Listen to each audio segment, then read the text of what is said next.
Hello and welcome to the Box Score Network YouTube channel. I am Simon Short. Thank you all so much for watching. Please like this video and subscribe to the channel. We would really appreciate it.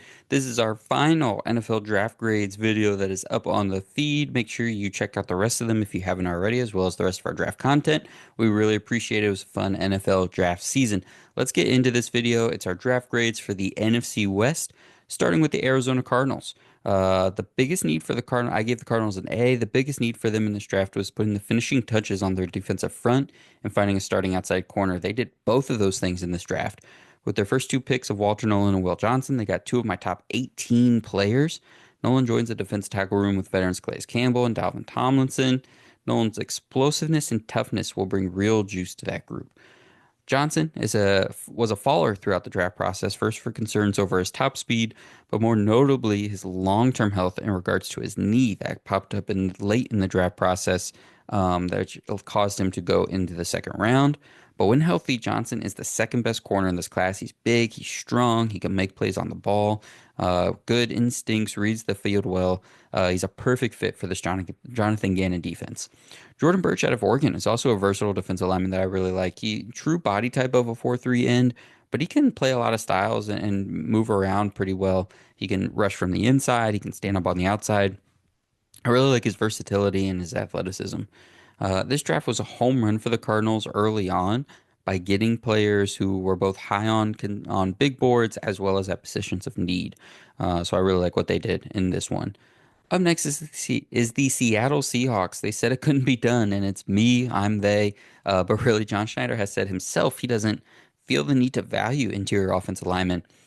So he might be learning a few lessons after the way the last couple of years have gone. Gray Zabel is the pick at 18, which is such a clean pick. He was my 21st overall player in the draft, and that's such a huge position of need. I think he plays guard there for at least a year before they think about moving him to center.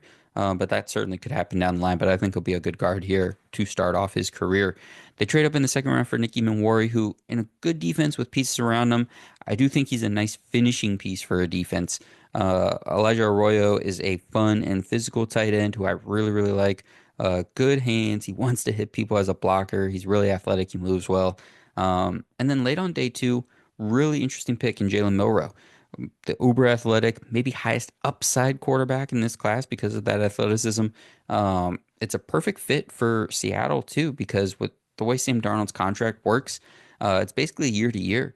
So each year they can kind of check in on, okay, is Darnold worth the contract that he has? Do we want to essentially pick it up again for next year?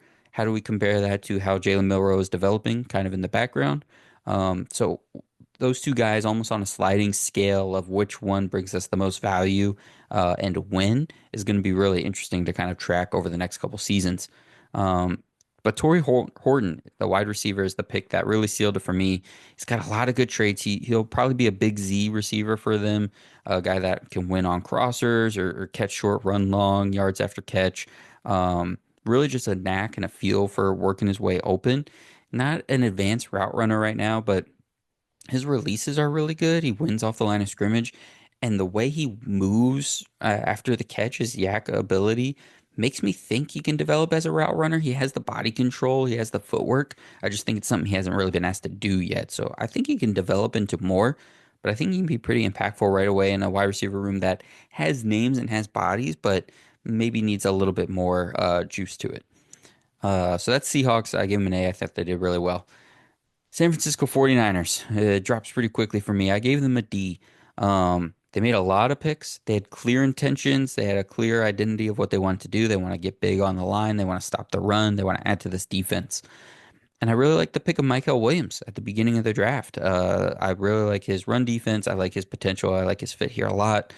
But then Alfred Collins in the second round. I'm just not a big Alfred Collins guy. I had him down in the 90s, and they took him at 43. He plays too tall. He gets out leveraged by smaller offensive linemen. I even saw a tight end kind of be able to handle him a little bit, just get up under his pads because he plays so tall. He doesn't have a lot of explosion that shows on tape and that shows in his testing numbers. So he doesn't create a lot of he doesn't have a lot of natural explosion. He doesn't really create it with leverage. So he's kind of just a big target that you can get your hands on. If he can get that cleaned up, and San Francisco's great at coaching up defensive linemen, and Robert Saleh is back as well. So, if they can coach him up, there's something there. There's a lot of great size, good power, good footwork, but not a lot of push coming off of Alfred Collins. Then, looking at the corner, Upton Stout, they took a couple rounds later. Best projects as a slot corner, even though their best and highest paid corner is Diamador Lenore, who plays best in the slot. Whenever they have him move to the outside, he's just not as good out there. So the idea of adding Stout, is he going to stay outside, or do they think Lenore is ready to be an outside corner? I don't know. We'll see what happens, but I didn't love that fit if they were going to go with a corner. Thought there were plenty of true outside options they could have gone with, but they chose Upton Stout. Um, then they spent most of their day three picks on the offensive side of the ball, which is good to get some depth. Running back Jordan James out of Oregon is good depth considering how much different that room feels and looks now in 2025 than it did at the beginning of the 2024 season.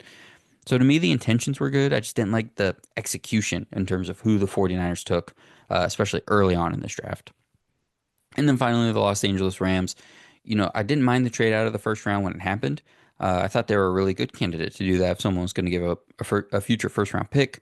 The only clear roster need was a corner, and they've told us for years that's just not something they value highly for a long time, for a long term play. So a first round pick at corner just wasn't going to happen. So it made sense to trade out. Um, but I just didn't really like the picks that they made either. Terrence Ferguson is a move tight end, and I mean a move tight end. Like he's essentially just a big slot, really athletic. But for a receiving tight end, I don't love his hands. He had some drop issues in the games that I watched, so he needs some development still. And to count on that guy to be your first pick when you're trying to win in Super Bowl, like you need to get him up to speed quick, and that's at a position that usually it takes a little bit of time. There's usually a little bit of a runway. Josiah Stewart's fine. I don't mind him, especially where they got him. So I think that's all right. Some depth on the defensive line, another pass rusher. Um, I didn't love taking a running back in the fourth round to be your third running back when you have other needs, when you could use a corner, when you could use, the offensive line depth, whatever, what have you. So I would have liked to have seen maybe the resources just be used a little bit better. I didn't love this plan. And listen, maybe Ferguson becomes a really good player. Maybe he follows in the lineage of Laporta and Bowers and just has a really good rookie season as a receiving tight end. But that's a lot to count on when you're trying to win a Super Bowl this year. So we'll see what happens there. But that's a D for me with the Rams and 49ers alike. That is it for this video. That is it for this series of 2025 NFL Draft grades. Please like this video, comment, leave us your thoughts, subscribe to the channel. Make sure you check out the rest of the draft grades videos and other content that we're putting up. We'll be here all summer long, and then we'll be ready for next season. So thank you all so much for watching. We will talk to you soon.